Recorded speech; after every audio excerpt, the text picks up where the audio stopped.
Olá, sou Bruno Fuga, a gente está no canal do YouTube Bruno Fuga Advogados, onde os advogados do escritório têm se disposto a falar um pouco sobre direito do trabalho, direito empresarial, agronegócio, normas de gestão de ISO no escritório para melhor qualidade, tá? Processo civil, direito civil.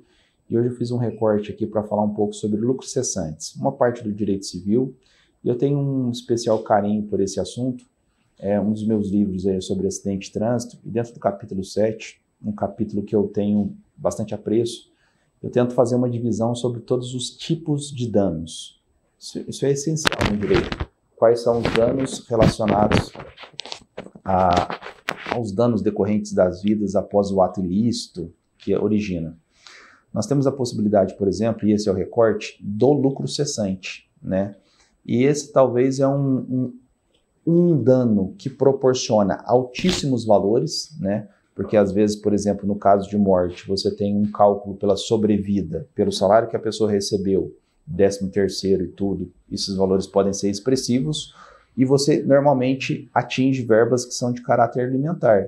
Então você poderia ter possibilidade de prisão, possibilidade de penhoras e até mesmo salários. Então o lucro cessante eu acho que é um dano bem interessante e rico no seu estudo, na sua aplicabilidade prática.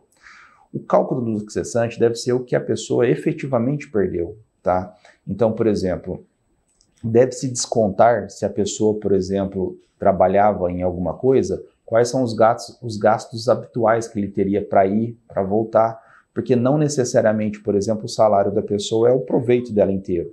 Porque se ela, por exemplo, está na casa dela, gastos inerentes para ir trabalhar, por exemplo, poderiam ser descontados, porque o lucro cessante é o que efetivamente ela teria direito, se ela estivesse trabalhando normalmente.